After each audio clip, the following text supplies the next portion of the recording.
ඒ මනුස්සයා පාංගිලයක් ගන්න සල්ලි තිබුණෙත් නැහැ. ඒවට හිතේ තිබ්බ වේදනාවට ඒ මනුස්සයා එතන මැරලා වැටුණා. දැන් දන්න හැමෝම ගන්නේ උස්වත්ත බිස්කට් විතරමයි. නෑ ඇත්තම කියන මම ලොකු දේවල් කරලා තියෙනවා. ලොකු දේවල් කියන්නේ මට මතකයි එකපාරක් ඒක පවුලක් හිටියා. ඒ පවුලේ හිටියේ කමතක පොඩි ගේක. ඒ ගෙදරත් ඒගොල්ලෝ කුලී ගෙව්වා. දවසක් ගෙදර කන්න තිබුණේ නැහැ. ඒ ගෙදර.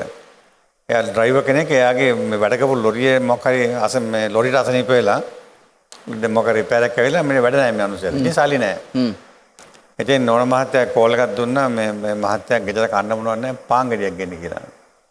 ඒ මනුස්සයා පාන් ගෙඩියක් ගන්න සල්ලි තිබුණෙත් නැහැ. ඒවට හිතේ තිබ්බ වේදනාවට ඒ මනුස්සයා එතන මැරලා වැටුණා. මැරලා හાર્ට් ඇටැක් ඇතිලා. අර මිනිස්සු කබලෙන් ලිපට වටනවා වගේ වුණා. මම එතකොට වයිස් චෑමන් ජාල ප්‍රාදේශ සභාවේ. මම දේශපාලනයත් කරා. වයිස් චෑමන් එතකොට. ඉතින් මේක ඇවිල්ලා මට කිව්වා. කිව්වට පස්සේ ඇත්තම කියනවා මම එතකොට මට තිබුණා ඒ හැරියේ ගන්න අක්කර භාගෙට ඉඩමක් තිබ්බා. කවුරුත් නැති අක්කර භාගෙ ඉඩමක්. මම ඊටම ගත්තා කියලා ඒක. අරගෙන මගේ සල්ලි මෙදන් කළා මම ඊටම කට්ටියට බෙදලා මම ගමේ ගෙවල් නැති කට ඊටම බෙදුවා. ඒකදී JP UMP ශ්‍රී ලංකා කියලා මට බෙදලා තිබුණේ නැහැ. ඔක්කොම කට්ටිය කතා කරලා ඉඩ නැති කට අත උස්සන කියලා ඒගොල්ලෝ මම කෑලි කෑලි බෙදලා දුන්නා.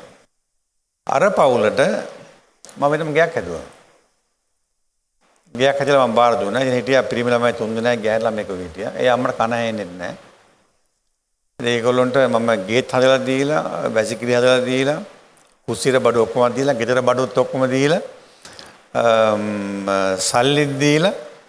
ඉතින් මොකද ළමයි බලා ගන්න 5 දෙනෙක්, 4 දෙනෙක් බලා ගන්න ඕන.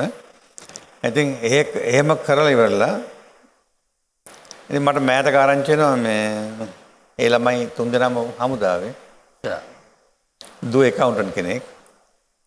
ඉතින් අම්මා මම දවස් ගියාම මට වැන්දා ඇත්තම කියනවා. පුදුම හතුටක්. ජීවිතයට කෝටියක් සති අග රාත්‍රී 7:30ට